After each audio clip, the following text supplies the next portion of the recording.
Welcome to today's offensive security course. Unfortunately, Markus is not available today, but as usual, I like to make a quick announcement before we start with the actual talk. For those of you who haven't seen me yet, my name is Carsten Tellmann. I work for GData Advanced Analytics. We are supporting this course, which basically means every time we have a speaker here, we are offering an additional evening event inside of the rooms of our company. And yeah, basically, I like to invite all of you to join us later if you're interested in asking the speaker about some details of his work or the topics he is presenting today. That's a really good opportunity. Also, if you like to get in touch with people from the antivirus industry, especially people more from the technical side or not from sales or other departments, a lot of my colleagues will be there too. So if you're interested in this branch or field where you maybe can work later, or if you're looking to have some working experience in the company or in the company in general, or also if you're interested in thesis works, we are offering all of this. So if some of these topics are interesting for you and you like to know more, simply come to me after the talk. I can tell you a little bit more in detail what we are doing actually, and I would like to see a lot of, especially the new faces later at the evening event. We are having a nice dinner and some drinks and a really cozy atmosphere to get in touch with our speaker of today a little bit more privately. In a cozy atmosphere. Yes. Sorry. Basically that was all from my side, and now please welcome our speaker of today.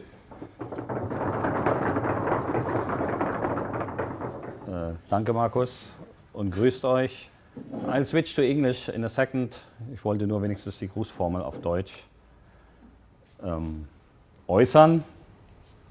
Hello and welcome to my talk on IPv6 and IPv6 properties which are related to security from a number of perspectives, both offense and defense and research perspectives. I'm Enno.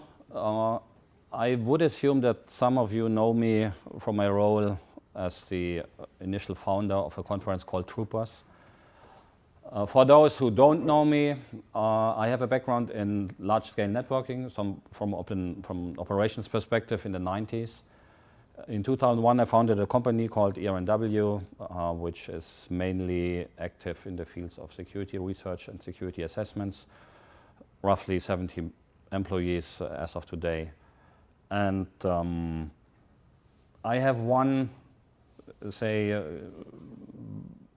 topic left on my in my arsenal of expertise, which is IPv6. And when Markus approached me like, Enno, we would be happy if you could give a talk at HackPra, I felt, and I still do feel very honored. And I was like, oh, Markus, I'm not sure if I have anything interesting to say, given from my outsider's perspective, HackPra is mostly about web application and application-related stuff. But he came up with like, okay, network stuff might still be interesting for you guys, and I hope it is.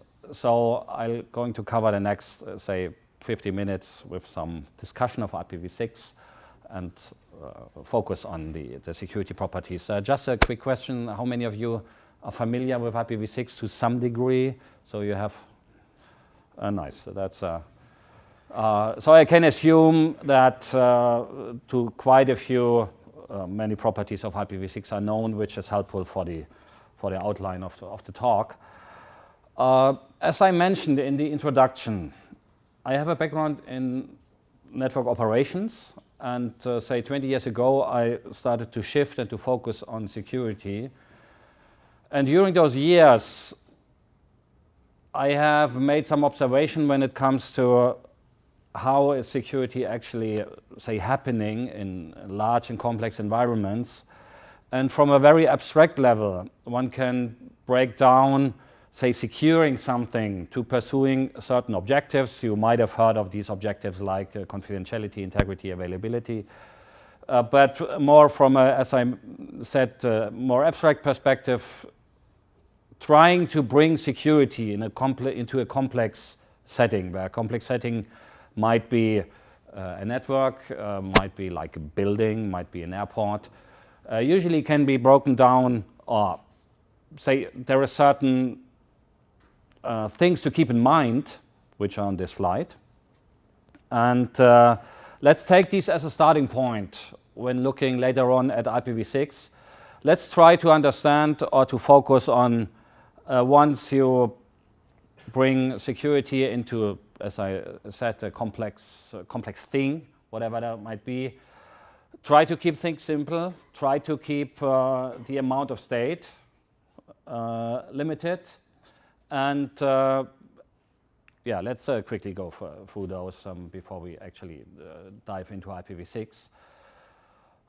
Most of you have probably heard at some point this keep it simple, stupid, the KISS principle. And applying that to network protocols usually means try to design protocols in a way that there is not many fields, there is not many interactions.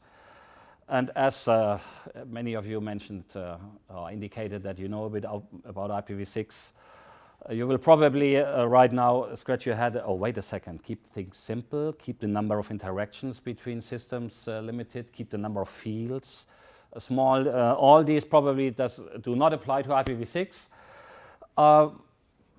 When trying to understand why the simplicity is helpful for security, several things come to mind. One is whenever packets are processed in a network communication, parsing has to happen. The simpler things are, the less parsing has to happen, the less lines of code are needed. The higher the amount of complexity in parsing, a higher amount of code, and that usually equals to the higher the amount of vulnerabilities. So from again, abstract perspective, keeping things simple is a good thing. And you might have heard, those of you, I'm not familiar too much with the Bochum curriculum, but I assume there is at least a Wahlpflichtfach Wissenschaftstheorie. And at least in that one, you might have covered Occam's razor, like when pursuing different hypotheses on in a scientific context. Usually taking the simplest one might be a good road to pursue. And for a protocol, this can be translated into this abstract from RFC 1925, which essentially says a perfect protocol is one in which you can't remove any fields. Again, scratch your head and ask yourself if this applies to IPv6. Second one, I already mentioned, securing complex items might be, or complex environments might be a difficult task, which then brings up the question, why is that? And what does actually complex mean? There is different, say, definitions and different approaches to the term complexity. The one that I'm going to use simply goes to the Merriam-Webster dictionary, which says something is considered complex once it's composed of many interconnected parts. These parts are, say, arranged in a complicated way, so there's many interactions. And the third aspect of the Merriam-Webster definition essentially says the arrangement is so complicated or intricate as to hard to understand or deal with. So three, say, aspects of this definition: many parts, many interactions, and the overall assemble of the interactions might be difficult to grasp. And you might ask, okay, why is this difficult to grasp? Why is this important for security, and why is this important, say, for secure network operations? There is a simple answer, which says once you understand something, once you understand how, say, a protocol works, you can develop a mental model like this type of input into a protocol or into, say, a network environment. A packet coming in with certain properties leads to a predictable result of output.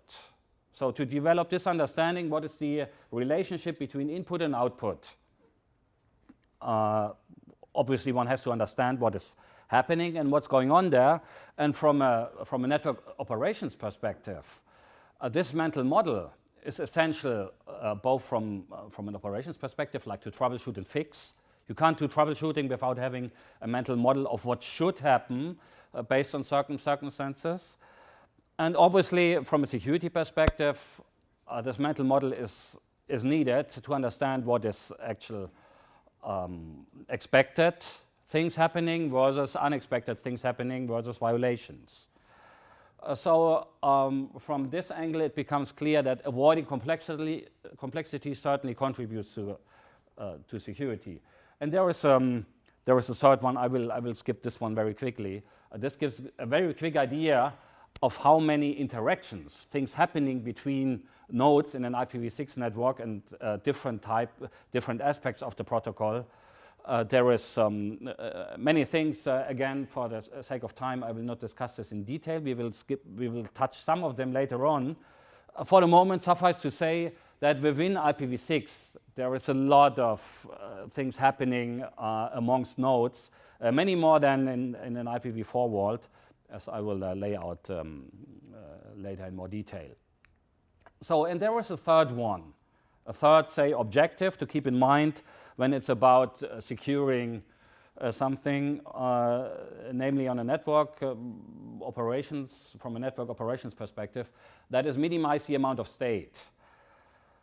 State, in this case, is best translated, I'll use a very quick German term now, to Zustandsinformation. That means temporary information about something going on in the network, about some state, which is to be kept usually in the memory, different types of memory of different types of devices. And from a network stability perspective, it's helpful to minimize, to not have too much state in the network. A state might be like routing entries, a state might be, say, on a switch, state as the MAC addresses of the connected devices. State might be the information which multicast groups exist. Minimizing this amount certainly contributes to network stability and to network security. And when discussing state, by the way, this is in case anybody asks you for a present, what can I give you to Christmas? This might be a good book, really. This is when it comes to network complexity and this concepts of states and stuff like this. This is the best book I highly recommend. When discussing state, it's not just the amount of state that is important from a, say, security perspective, but it's also how often does the state change? So how many, say, messages have to be processed, which in turn create state? And what is the depth and breadth of interaction? To illustrate this very quickly, imagine there is a routing protocol where information about the network routes are learned at some, say, boundary within the network. And then the question comes up, okay, once I learn a route, which are the properties of a route? Does it have, say, 3 or 5 properties? And once I process it, how many of those do I have to actually look at? And how many of those, say, when I learn a route and then a device propagates this information, how many changes of the propagated information do have to take place? All these contribute to state. And again, from a security perspective, it's helpful not to have too much state in a network and on devices. That said, let's have a look at the actual properties of IPv6. To what degree these properties are helpful or can contribute to those 3, again, very abstract objectives. And looking at the properties, first one could come up like, well, what's the property of a network protocol? I assume some of you have had eine Lehrveranstaltung in which it was like network protocols or network network communication. And you might have discussed IPv6 there, and maybe the person standing in front of you had a slide which showed a header. Like there is RFC for IPv6 is 2460. RFC 2460, and this describes the header of IPv6 in the following way. So looking at the standards, or as we from the network community call it, the specifications, can be helpful to understand what does IPv6 as a protocol actually mean. The point is, this quote from Tannenbaum, it's quoted in many contexts, not just by him, but this is in IPv6. There is not many fields I know where this is so true as in IPv6. There is hundreds of RSCs, there's hundreds of specification documents. And the thing is, IPv6 was, as some of you might know, initially specified in '89, so 19 years ago. Since then, a number of specifications and additions have been written, not least due to some self-interest within the ITF community. Traveling to a nice ITF meeting in a nice place like Hawaii, you can more easily convince your boss to go there once you contribute to your working group. This might be not too unfamiliar to some of you, or later on in your academic life. But this has the result of this is there is, for many core-like behavior aspects of IPv6, there's many different standards. It's not just there is one IPv6, but there is different generations. So when trying to understand what actually is IPv6 and how does IPv6 behave in a given network, on a different set of on a given set of devices, one first has to understand, okay, what is the generation we are talking about here, and what is the actual implementation on a specific set, say, of devices or nodes. So looking at the standards might be more difficult than initially expected. For the purpose of this talk, let me focus on 4 main, say, architectural properties of IPv6, and then I'll discuss what is their security impact. Why are those good or bad? Unfortunately, in most cases, it will be bad from a security perspective. Let's start with a kind of easy one. That is, in IPv6, there is no concept of broadcast communication, so there is no concept of one entity talking to all other entities within a certain context. Like there is no yelling, hey everybody, could you please provide the following information? This does not exist in IPv6. It has been replaced by a concept of talking to groups of entities, multicast communication. The thing is, from a security perspective, this has a number of maybe not unforeseen, but certainly unwanted consequences. One is multicast-based networking pretty much always requires more state. Once my understanding, say, of a node is, okay, here I am myself, I exist, and there's the rest of us. This is, I can easily deal with that concept of, say, communication, I and all.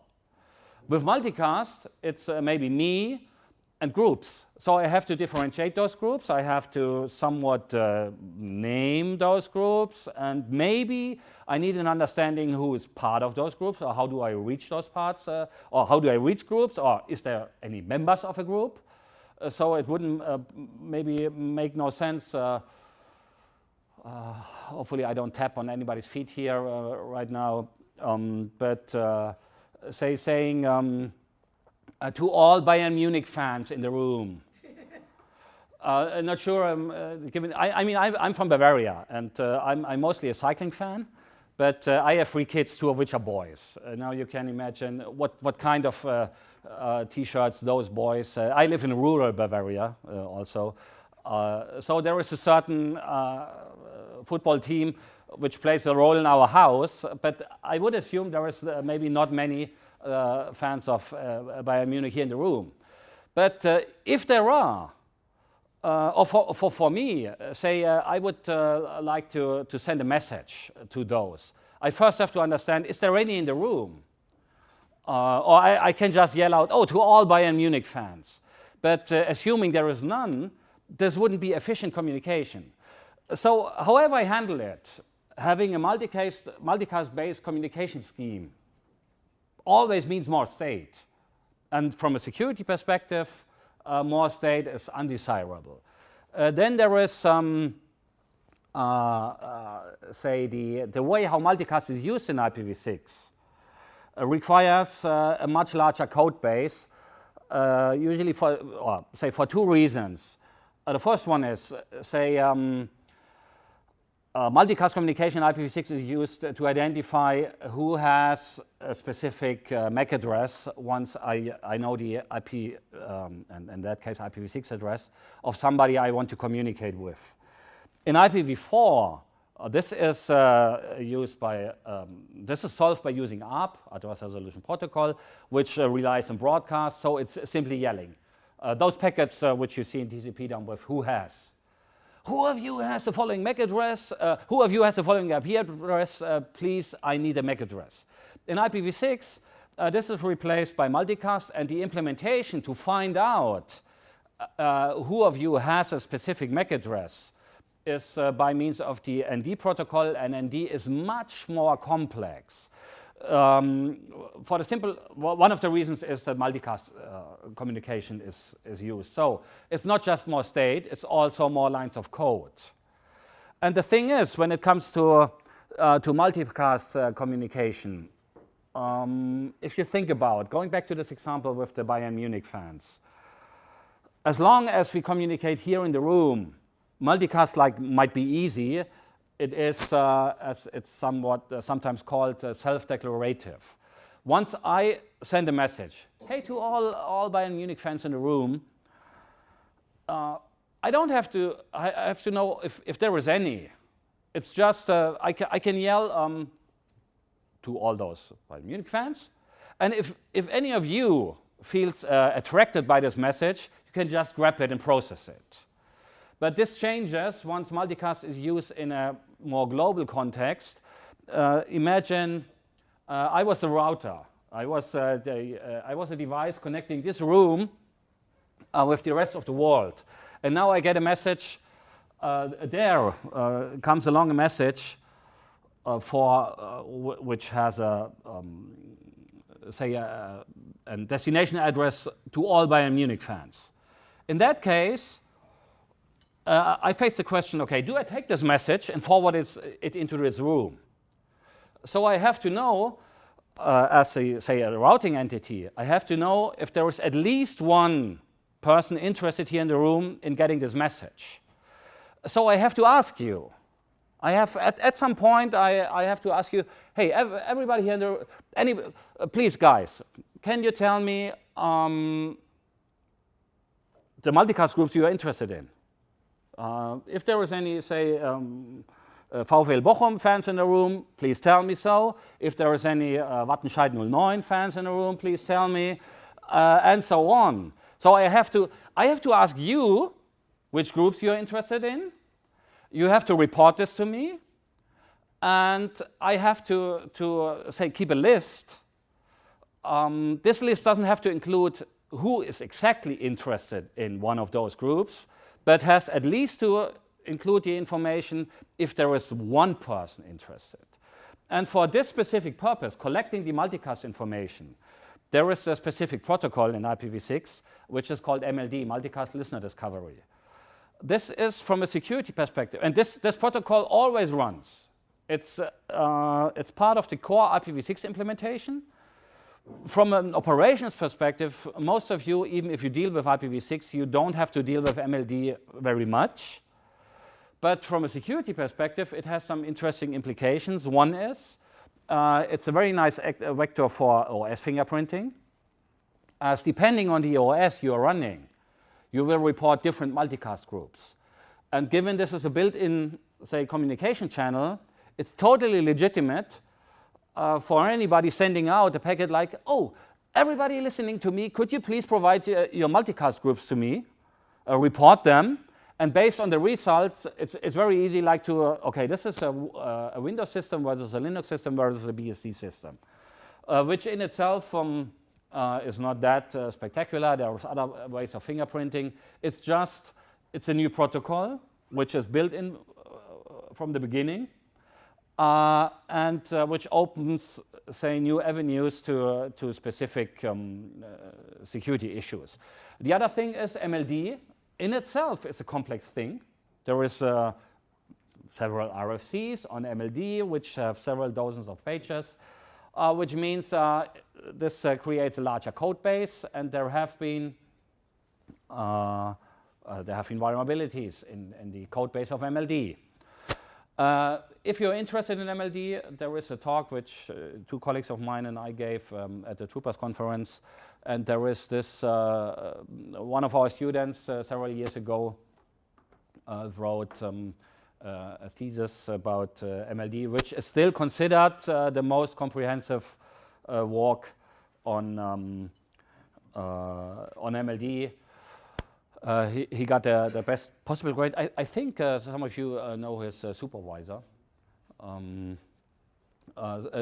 Sebastian gave a clear 1.0 for this. It's a good thesis anyway, but the benefit of Jason, who wrote it, obviously is there hasn't been much previous research. So IPv6 might be interesting from a research perspective as well.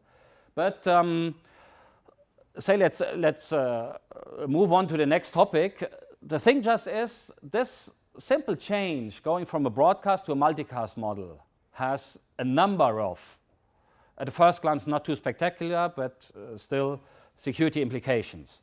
Then the second architectural aspect of IPv6 is there is no longer the concept of, say, a node having one address, but there is always the concept of nodes having several addresses, or say interfaces, specific interfaces having several addresses, at least one that is called the link local address, used for communication within a room, and one that is called the global address, the global unicast address, which is used for communication outside the local subnet.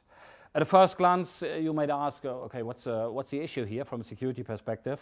I can tell you first from an operations perspective, this might become a nightmare as it creates a new problem, which is we call the decision problem. Once I have several addresses and somebody I want to talk to has several addresses, or say several names too, I have to choose when I send a packet, which of my addresses do I take as the source address, and which of the other ones, potentially multiple addresses, do I take as the destination address of a packet, which from an operations perspective creates all types of actually nightmarish situations. From a security perspective, you might ask, okay, what's the big deal with this thing with the addresses? Now, if you think about it, in IPv4, there is usually a node, or say an interface, has one address, 10.10.10.5. And this is used within the room. This is used for outside global communication. Okay, maybe the 10. Something example is not the best one in that case. Replace 10 by 11. But it's just, I have one name, say. A node has one name, John Doe. In IPv6, a node has several names, which is John for those in the room. It's John Doe for those other ones. For, say, remote communication partners. It further there is this multicast concept. It has an address which goes like the group of John Doe, or the group of Doe, of the family Doe. So there is at least one multicast group which is related to my name, and I might be a member of other multicast groups too, like cycling fans, or say in a very simple example, multicast groups could be, leaving this soccer subject aside, could be like male persons, female persons, or say other persons which do not consider belonging to one of the first two groups. So in my case, it would be, say, a male person. Now that I have several, say, identities, communication acts with me can happen through several identities. If any of you wants to talk to me, you could send a packet, and obviously this packet can be, given this is an offensive security course here, can be a malicious packet. You could send it to John, you could send it to John Doe, you could send it to the multicast group, all male persons, you could send it to the multicast group, the group of John Doe, or the members of the John Doe group, or the members of the John Doe's family. So you can send a packet, a malicious packet, to any of those, identities. And from a defense perspective, if I wanted to protect myself, I had to build like a restriction set, like a firewall rule set. Do not accept specific packets once they come in, destined to John Doe, and so on. So defense becomes much harder in a scenario with multiple identities, and offense becomes much more interesting. To illustrate this with two simple samples, when we did the MLD research on this multicast protocol, we identified several ways of DOSing, performing denial of service by sending specific packets to network devices, and other denial of service scenarios in the sense like when multicast is used to, to propagate a video to a group within a local subnet, to kind of disable this for specific members of the group, like the reception for the whole subnet or for specific entities. These attacks relied on the ability to interact with devices. Now the RFCs for MLD essentially say, well, MLD uses for the communication, the intra-protocol communication, certain multicast groups, but for debugging purposes, quoting the RFCs in a direct manner here, for debugging purposes, packet may also be processed on a unicast address. So once we read this, we came up with crafting packets which were sent to unicast devices, unicast addresses of devices, which from the protocol, the way how the protocol is supposed to work doesn't make sense. But still, those devices happily process those packets as it was one of their identities. It's just not. It's just like you send a packet to me, which has a destination. It's meant like to all male people in the room, but you hand it over to me. And given I consider myself a male person, it's like, well, it doesn't say it's going to Enno, but well, I'm a male person. I'll process it. So the multiple identity thing is very interesting from an attacker's perspective, as you might find ways to interact with devices and with nodes in ways that haven't been foreseen from both protocol interaction and from a defense perspective. I will show a quite interesting example later on. For the moment, just one example which illustrates the concept somewhat. This is a blog post that a fellow researcher, Antonius, who, by the way, is the author of the most important tool used for any types of attacks. Given my Ethernet driver just crashed, I won't be able, shame on me, to perform the live demo, as I don't want to risk my laptop crashing again. I will do this later on. So I won't do it during the talk, but for the live demos, I intended to use a tool which is called Chiron, C-H-I-R-O-N, and Antonius is the author of this tool. This is the most versatile packet crafting tool for IPv6. And in this post, post goes back. Some of you might recall that in, I think it was early 2015, there was a number of highly critical NTP, of the most common NTP-D implementation on Unix and Linux systems. A number of critical vulnerabilities were identified in NTP-TD. NTP-D consists of several daemons, and one of those only listens on localhost. So as when you fire up like a netset -an, you see, oh, it's only listening on in IPv4 terms on 127.0.0.1. So it's not supposed to ever get packets from a remote entity. The thing is, the equivalent to 127.0.0.1 in IPv6 is :1. Given the maturity of IPv6 implementations and kernels is not where the maturity of IPv4 kernels is, there is at the time, it has gotten better over time, but at the time, a number of kernels accepted packets, crafted packets, which had from which came in from an say external interface, from a physical interface, and had as the destination as the source address :1. So like, oh, here's a packet from myself, and this illustrates this concept. With IPv6, there might be ways, and there is a number of ways. Once you look closely, a number of ways to interact with systems in ways in a manner which was not foreseen or expected. So this multiple identity thing, we have seen a number of interesting attack scenarios based on this. There is not just one John Doe, but John Doe can be addressed through several identities. Still, these are not too spectacular. Let's focus on two other aspects which, from our perspective, are the most interesting ones, security-wise. The first one is the way how parameters are provisioned to systems in IPv6.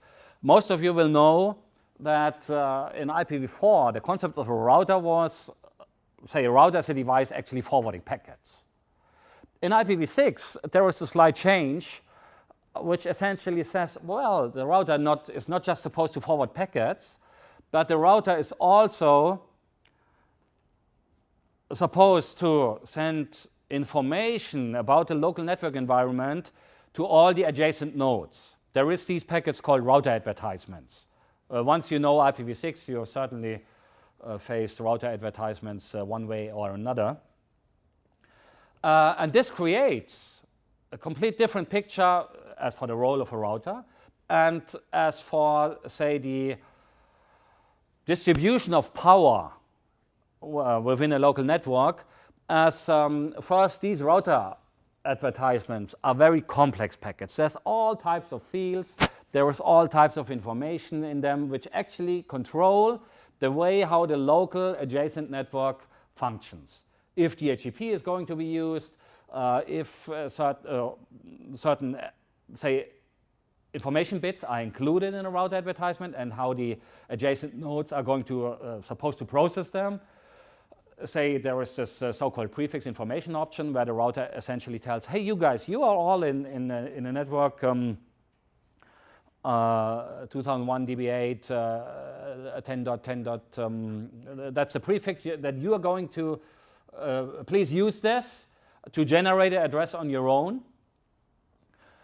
And this information can carry additional flags in itself, in the sense like use this to generate an address, or don't use it, or once you do it, consider yourself being in a shared medium like an Ethernet, or consider yourself to be in a relationship where you just see the router.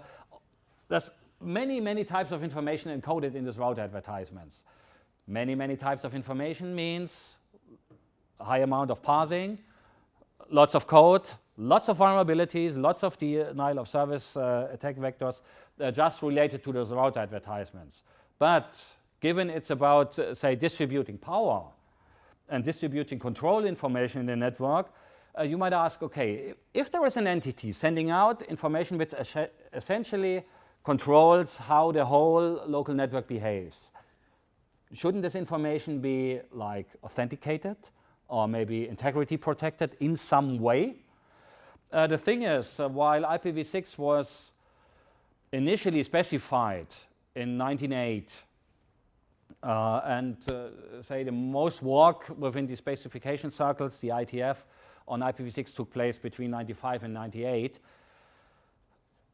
one can say that IPv6 in a number of say aspects was an attempt to go back to the golden age of, say, internet working, that is the 80s. So there are a number of concepts of IPv6 try to establish a way of networking which was prevalent in the internet in the 80s. And one aspect where this can be observed is the the trust model of IPv6, which is one like, oh, we are all brothers. Everybody is nice to everybody else on the local link. This somewhat depicts the trust model, which, joking aside, the technical consequence of this is that there is no authentication of these powerful packets. There is no integrity protection. Any adjacent node can easily send those packets telling everybody else, hey, you guys, you're supposed to take this address, to use me as a router, to behave in the following way.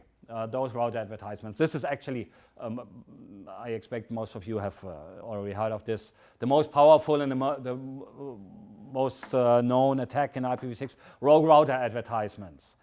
The point here is, as I mentioned in the introduction, I want to discuss IPv6 not just from an offensive perspective. I want to discuss with you, like, say, properties of a protocol, or properties of protocol, how they should be from a security perspective.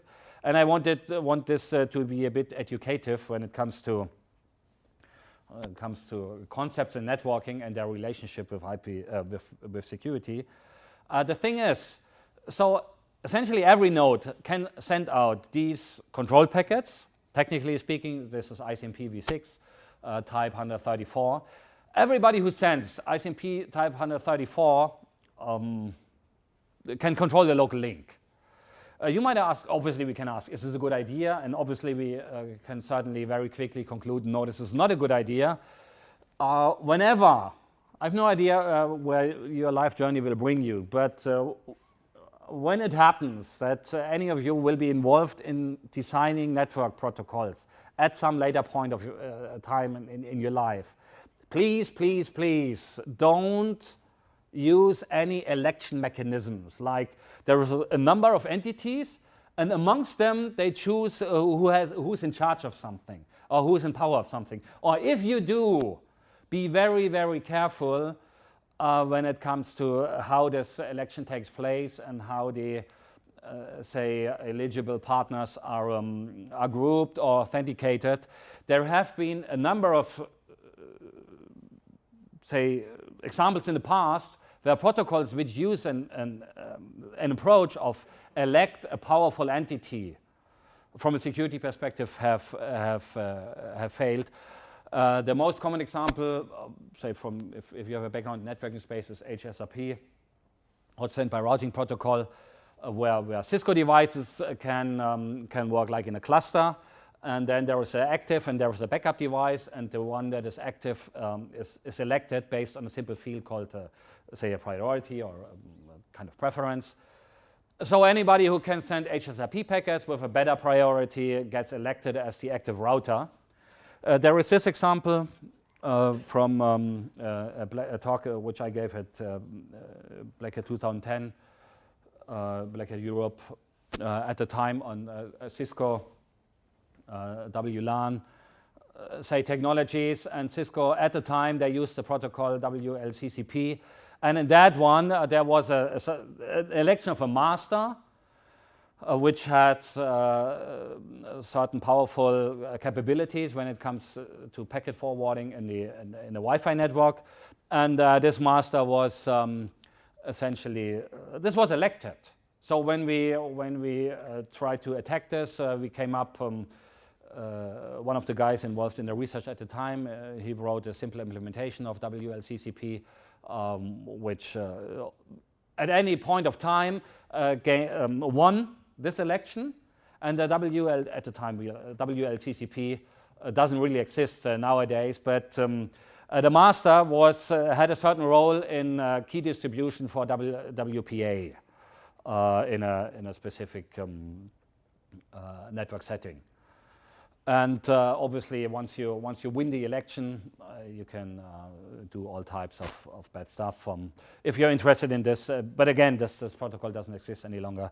Look at this talk. The thing is, when it comes to IPv6, at times I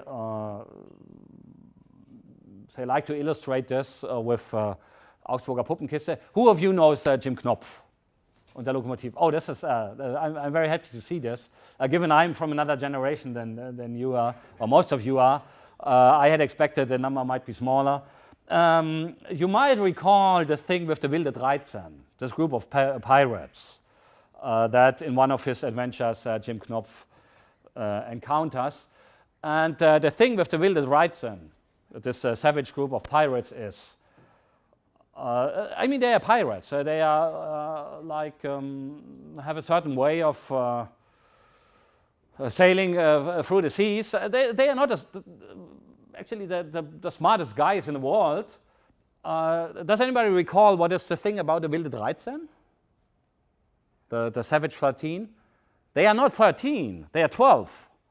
But the concept is, well, we are 12 and we have a boss, so we must be 13.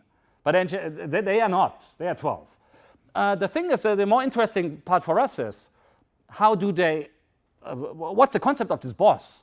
And it turns out that that guy who has a certain thing, the star, and there is this famous chant, I really can't sing, but ist unser Hauptmann und trägt den Stern. You might know this from your childhood days. The thing is, in this venture, Jim Knopf and his companions, they get caught by the Wilde 13, and then those guys have a party like, oh, we have a victory, we caught another ship, or we sank another ship, and there was this princess, and all this, and they get drunk, and Jim, the guy, manages to escape, and at some point he comes out of the cache where he was hidden, and he looks at this, and oh, what's the star? And he grabs the star, and now it becomes clear what happens. The pirates consider, well, now it's actually 13. It's they are 12 and they have a boss, and it's Jim which they consider the boss, just because he has the star. And this is actually, I use this to illustrate a bit how IPv6 works. Whoever sends out ICMP type 132 has the star and is considered to be the boss. Without any additional authentication, no additional checking. Well, this is a small boy, how can he be our boss? Oh, he has the star, he's in control of the whole group now. Getting back to a more serious security discussion, you might ask yourself, well, okay, understood, Enno, there is this problem with this trust model. Anybody who can send out ICMP v6 type 134 is considered a boss. But this must be easy to filter and control. And indeed, there is a network level control which is called RA guard, which is implemented on a switchboard level. Again, I have, in the last 10 years, I've given maybe 7 talks at Black Hat, and a number of talks at other venues as well. I don't recall any situation when a live demo failed. Today is then the first day. My Ethernet driver, that is so trivial, but it doesn't help. We will postpone the demo to later on. I have to reinstall the I can't give a live demo here, but the live demo would have started with a very simple attack, like sending out this packet, and we will see this has impact and controls the routing table and the way how the address is generated on a victim system. It's a very simple demo. The initial thing is simple. Attacker and demo, attacker sending out packet, modifying behavior of victim. Now the next step would have been, well, there is this security feature called RA guard, which is supposed to be, say, a first line of defense on the switchboard level. Do not accept these types of packets. They can easily be identified, or at a first glance, they can easily be identified. Like, this is ICMP 134. You know, this is not supposed to come in on this switchboard. Just drop it. That's the way how this feature behaves. And I would have enabled the feature, and we would have seen, the packets do not get through any longer. Seems problem is solved. But IPv6 has another feature, which, or another, say, architectural property, which I'm going to discuss in more detail in a second, which is called extension headers.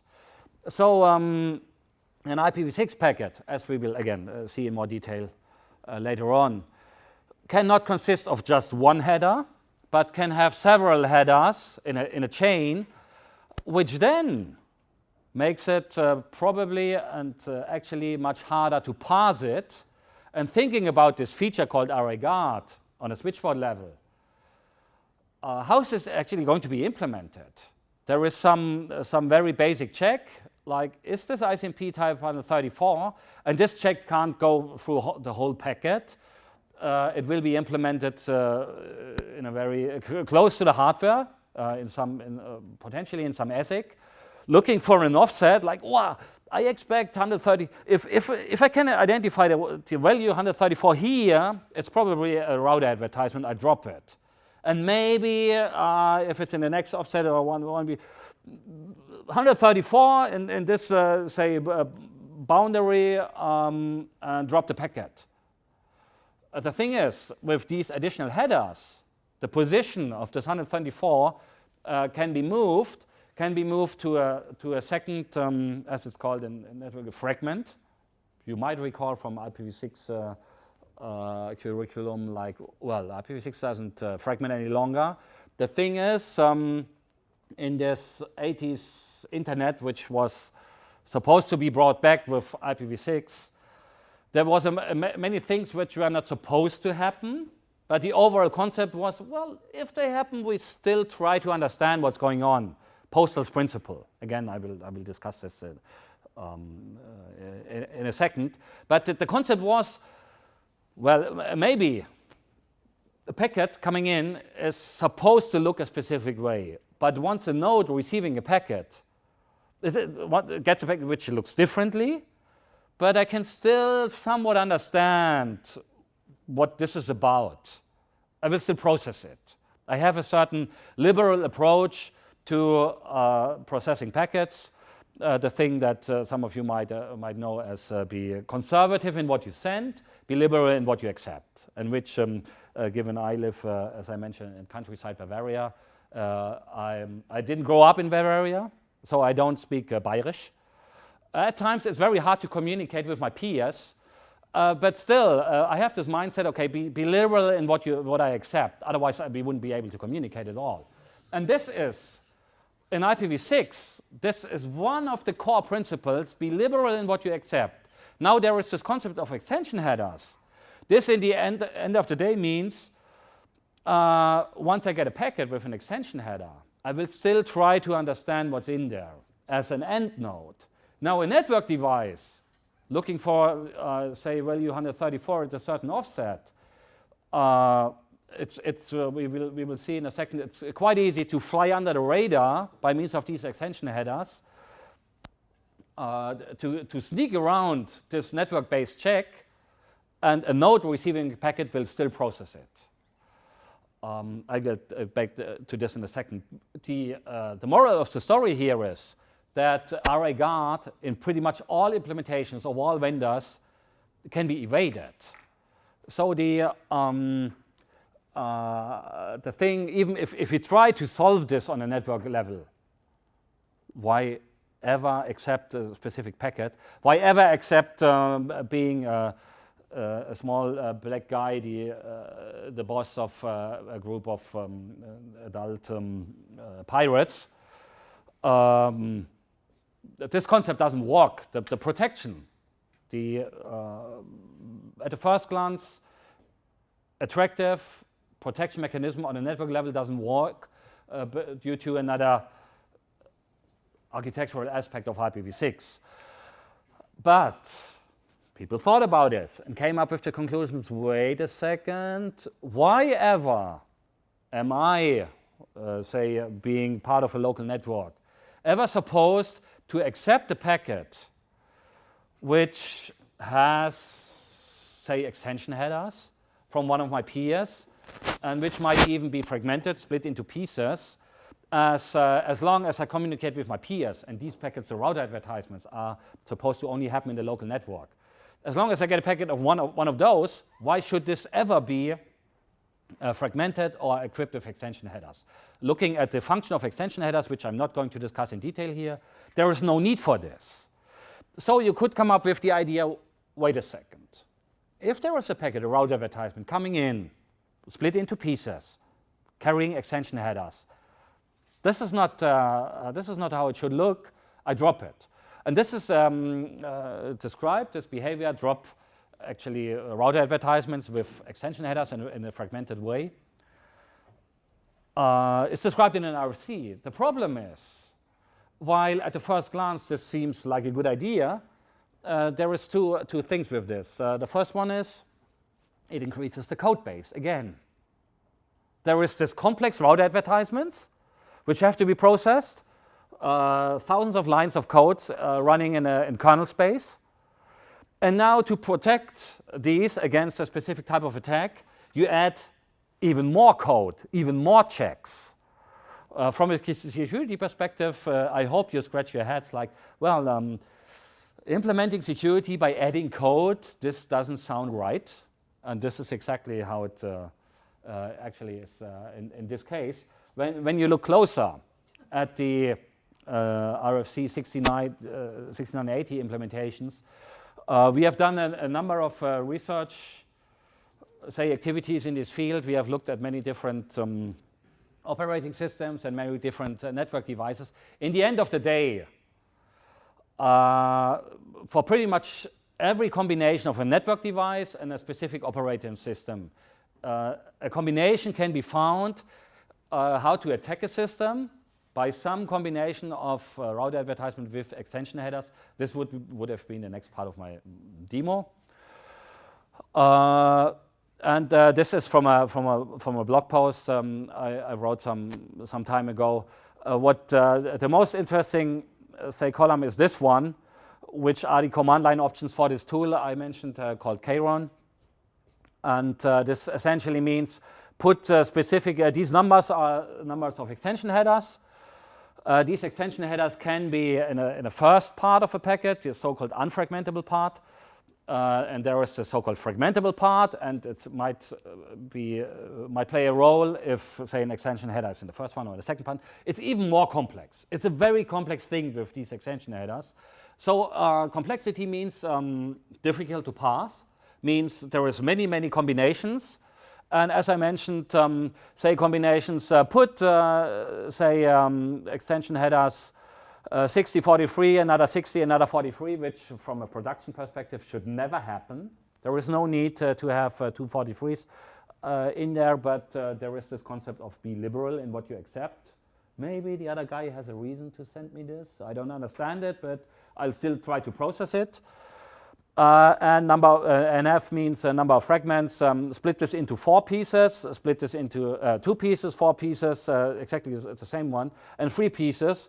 And as you can see, the impact varies.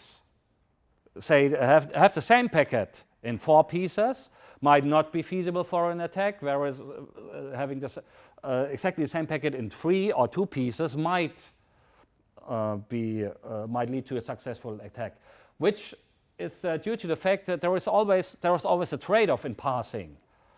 Say you can't, if you want to process packet in wire speed, you can't parse endlessly and put everything together and look at all possible offsets. In all implementations, there's trade-offs. Like we look at these and we assemble to that degree, and then we do the checks. In the end of the day, again, long story short, RA guard can be evaded in pretty much all combinations due to this extension headers. So there's no cure for this. One has to face this. From an attacker's perspective, this is very nice. When doing a pen test with IPv6, once you have compromised a node within a subnet, say in a data center, in pretty much all cases, you will be able to compromise other nodes, or at least redirect the traffic to get hold of the traffic of the other nodes and influence their routing and their IP kernel behavior, which might be very helpful in many cases for attacks. So this brings us to the fourth architectural property of IPv6, which is the extension headers. Let me discuss this in a bit more detail here. From say protocol development point of view, one can differentiate between 2 schools of thought. Like, okay, I want to design a protocol for a specific set of use cases, but there might be more in the future. I can tackle this by, say, trying to come up with, say, a set of current and future use cases and to reflect those in the way how I build, say, the protocol, the headers, and the interaction. Come up with a more or less fixed thing, which has some knobs, bells and whistles to be tweaked, but the overall, say, frame is fixed. This is what IPv4 does. In the IPv4 header, okay, there's a thing called options, but the IPv4 header in pretty much all cases has a, say, a certain format. In IPv6, the decision was, oh, we want to be flexible. We want to support things that we can't think of today, at the time in the late 90s. There might be use cases for IP in 20 years which we don't have any idea of, which is why we build a protocol in a very flexible, extensible way, which means we add the ability to add, say, information to the packets which are transported. And these added information, they are actually transported in those extension headers, in these additional headers. And the thing with these additional headers is, this pretty much includes the parsing complexity. This probably increases the parsing complexity. This creates less predictability for any type which performs security filtering based on packet information, like firewalls do, like IDPS systems do. IDPS systems usually work in a, or many of those still work in a, say, a blacklist mode, which means identify what's bad, drop it, and pass the rest, the benign or supposedly benign packets. Extension headers, an extensible protocol has a certain impact on security from a very abstract level. From a more concrete level, an IPv6 datagram can be a bit, say, looked at like such a nice German train, which has a chain of wagons. In an IPv6 packet, a datagram can be a chain of headers. And the problem is, given this flexible approach, that the actual types of these extension headers might be more or less defined, but there might be new ones. Those extension headers might have variable sizes, a variable order. There is no, the RFC, the main RFC of IPv6 2460 at the time, specifies like a recommended order, but this is a recommendation. Being liberal, one doesn't have to follow this implementation. The number of occurrences is more or less flexible, and the fields which they can have, which in the end of the day means an IPv6 packet can be somewhat considered to be a function of these, say, how many of those or in which way are those implemented. And as I already mentioned, this only makes sense, say, working with an extensible protocol, which might have different generations, on different devices, like a Cisco device and a Juniper device might not have the same implementation, and they can only interact if they work this way. If they are not like, well, you just sent me an extension header which I do not know, I dropped the full packet, but they act in a way, oh, I asked of the packet, maybe not this extension header, so I ignore it, but the rest I'll process. Usually having a certain amount of extensibility only makes sense with this one. This thing is called the robustness principle, as some of you might already know. The robustness principle was a very good thing in the early days of the internet, as it really helped innovation and moving forward without, say, writing bulky, very detailed standards as other standard organizations do. The thing is, the robustness principle mostly makes sense, say, in an internet of cooperators, once you can trust somebody. Then it makes sense like to try to understand and to parse what the other entity sends you. In today's internet, well, there is a huge debate if the, say, robustness principle is still the proper way to handle network traffic. The thing is, in IPv6, the robustness principle is built into the DNA. IPv6 wouldn't function properly if there wasn't this, say, acceptance of flexible, modular, somewhat built packets from the very beginning. The impact, the actual impact on the from a security perspective is that with means of extension headers, you can evade pretty much all security mechanisms which work on a blacklist-based model, like drop the presumably bad stuff and pass the rest. All these so-called first hop security features which are implemented on a switchboard level. All of them are blacklist, or pretty much all of them are blacklist-based. IDPS systems, as I mentioned, some implementations of ACLs, or filter sets, can be evaded with extension headers. There's all types where you can fly under the radar of security mechanisms. This is from a talk which I gave at Black Hat US at the time. We later gave it at Black Hat EU as well. It goes back to a lot of work which a student has done in our house. So Raphael, after delivering his thesis, had his first Black Hat talk. Again, IPv6 is very fruitful from a research perspective to encourage you to look at it. But the thing is, at the time, we had a look, we built a lab with several high-class, both commercial and open source IDPS systems, and we could evade all of them by specific combinations. So we had we could send web application attacks which they should have detected to a web application being protected by putting in extension headers in specific, like the tipping point implementation could be evaded by this combination and this number of fragments, and another one could be evaded like the Cisco Sourcefire implementation by another set of, and we saw all types of interesting things here, especially as we reported those findings back to the vendors. And in the tipping point case, we reported like, okay, we can evade the tipping point, which at the time was considered next to the McAfee implementation, the market lead. The most expensive, like 5 or 6 digit number price tags used in enterprise contexts. So we contact the tipping point like, well, we can evade your stuff by using this type of extension headers. And then they issued a patch. Now think about it. What does a patch actually do? How is a patch written? They can't rewrite their implementation from scratch. And given the flexibility, it's very, very hard to cover all combinations. Actually, it might even be undoable. I think it's undoable in the end of the day. But so there was this patch, and the attack which we had described didn't work any longer. And we were asking, okay, what might those guys have done to actually patch it, and what could be future steps for us as attackers?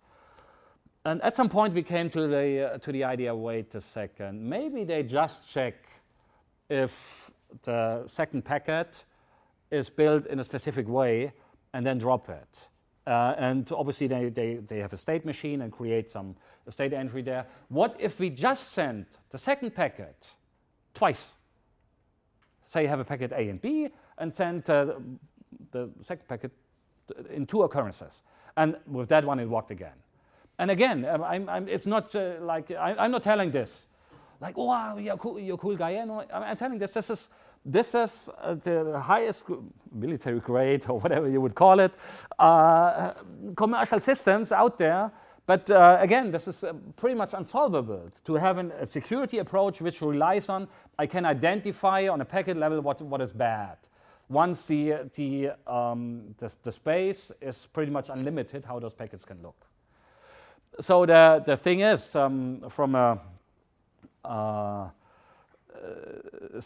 attacker's perspective, extension headers is very, very, that's the most juicy and interesting stuff. We just, to give you another idea, we just released a white paper today describing how we evaded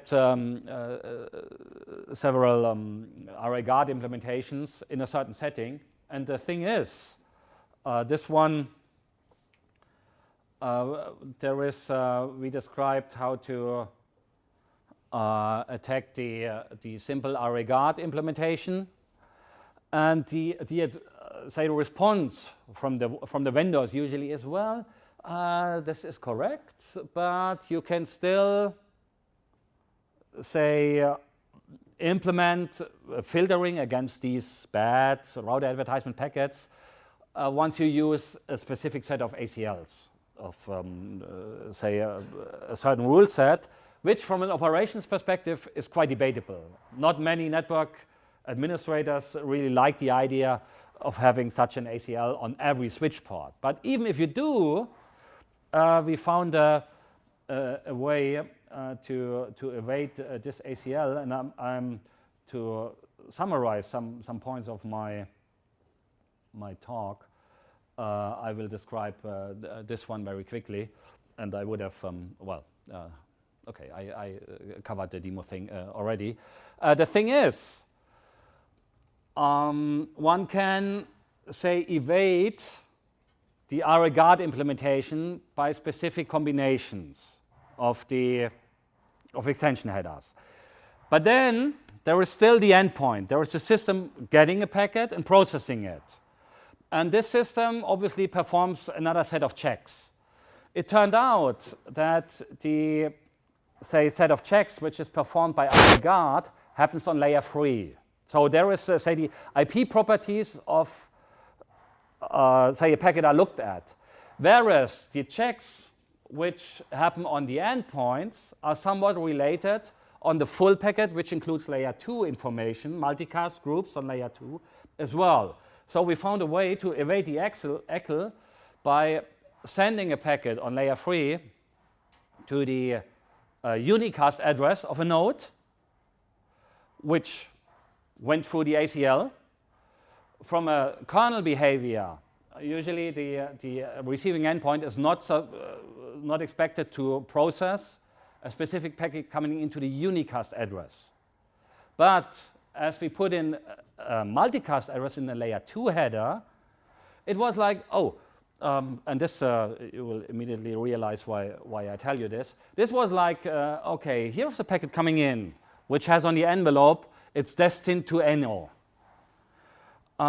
It says it's a router advertisement. Maybe I should drop it, but wait a second. Actually, it's put into my into the slot for the multicast packets. Like, it goes to the slot to all male speakers, for example. Even though on layer 3 it says Enno, on layer 2 it says all a specific group of a specific group of communication entities. Which then, and by this, we were able even to evade the ACLs on latest generation of high-end enterprise switches against current operating systems. The reason why I'm telling this is, here's a combination of several in itself. You might say, well, this concept of the addresses, nice, you told us about this, Enno, but what's the benefit for an attacker? You might say, well, we have understood this multicast thing, but what's the benefit for an attacker? Okay, with the router advertisement and the extension headers we get, this is bad stuff. But once you combine these things, once you understand that IPv6 has a fully different, architecture, and you combine this from an attacker's perspective, you can, as of today's technology, do all types of juicy stuff in networks. Which brings me to the conclusions. From an offense perspective, IPv6 is very interesting, as you can do a lot of stuff which you couldn't do with IPv4, crafting packets in all types of ways and sending multiple addresses, all the stuff that I covered.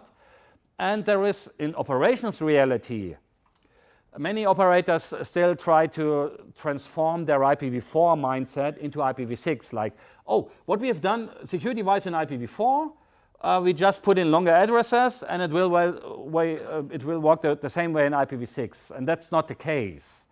IPv6 requires a full new defense perspective. From, say, an educational case study, like let's look at a specific protocol, in this case IPv6, and discuss the way of thinking and what is the relationship on a security side, probably IPv6, just from wearing a security hat, is one of the worst fails of the last 20 years, security-wise. And for you as,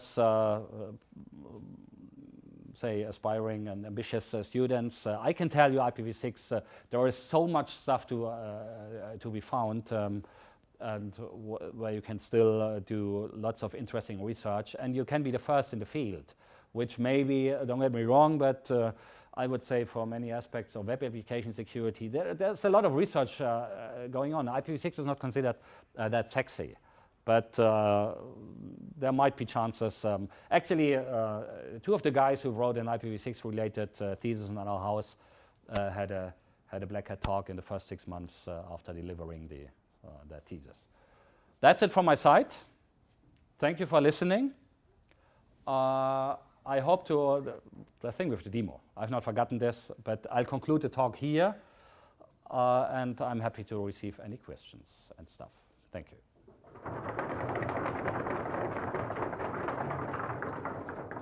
I have no idea. Okay, I went over time, right? I went much over time. Sorry for this. Sorry for bearing with me, or thank you for bearing with me. The thing is, I have another talk prepared.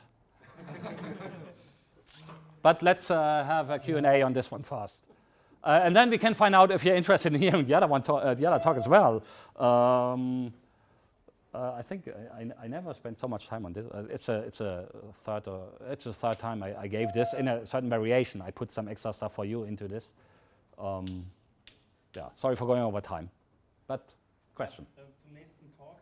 Florian Horsch hat mir geschrieben, hat die Slides auf dem Server aktualisiert und du solltest sie am besten nochmal vorher runterladen. Okay. Danke. Bitte. Any technical questions on IPv6? So maybe I start. So you showed many attacks on IPv6 or so. So from a research perspective, if I'm a student, if I'm doing research in cross-site scripting, then I can find many servers which show many challenges and so on, where I can start to learn something. How about IPv6? Do you have some challenges, or how can I start to learn? What is the best way to start with some attacks and with some, Yeah, I would actually suggest if you want to get into IPv6, the thing is, there is not many, say, fields or spaces where there is such a discrepancy between the way how things are described, they should work as from an RFC, and the actual way how things work. So just starting as, say, oh, by the way, this one was quite some of the testing was, let me check, was performed by a guy called Omar, and Omar wrote his thesis a year ago at EMW on a new Cisco technology called autonomic networking. He identified a number of vulnerabilities. Actually, one of the Cisco advisories with the highest CVSS rating of the whole year, 2017, goes back to stuff that Omar found. And in parallel, he had a nice little lab. I mean, you see, this is not say rocket science when it comes to building a lab. What I would suggest is build a small lab, say one Linux-based system, or ideally that shouldn't be hard, different Linux variants. Maybe have a Windows system, maybe have a smartphone in there.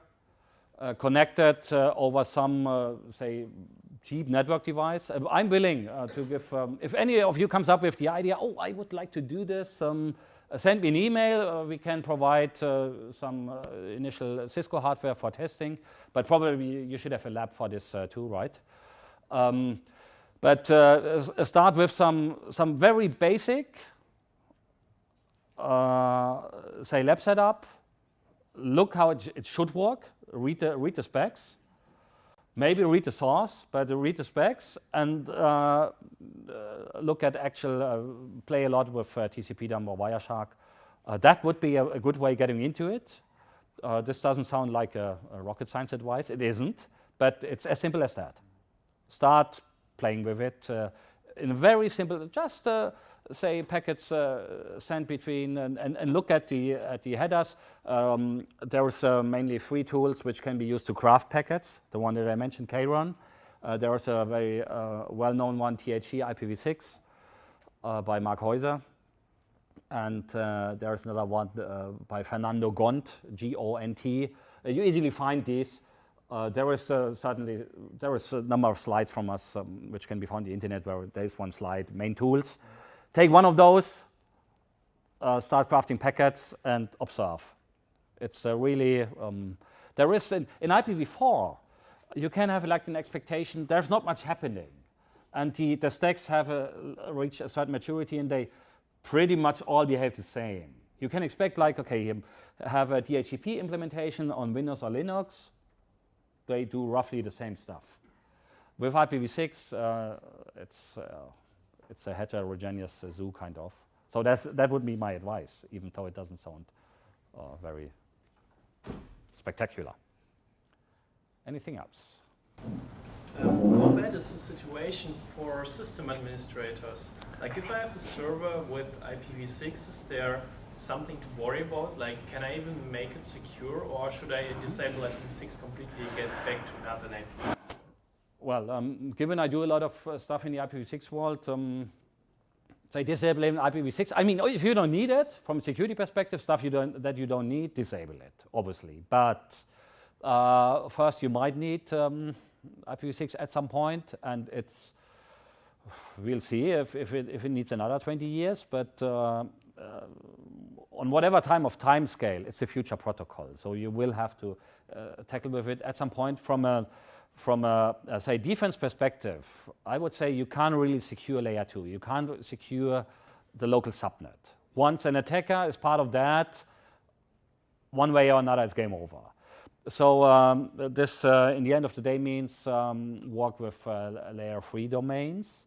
There is in the IPv6 world, say give a known subnet in short to each system, and there is a lot of stuff happening in this space, and this is what some guys really interested in security do. So, but layer 2, local subnet, this is a lost race. You're welcome. These extension headers, can I just bolt on as many as I want, and there is no upper limit for the packet, and can I reuse the same extension header again and again and again? Usually, yes. From the specification, it doesn't pose any limits on this. It has a recommended number, and there is one extension header, the so-called HBH, hop by hop header. That one is supposed to be the first one, and this is usually checked. The first one, and it's supposed to appear once. For all the others, there is no limits as for the number and for the order, which is from a parsing and defense perspective, this is a nightmare, obviously. But back to your question, which was, can I put in an arbitrary number, an order? Yes, you can.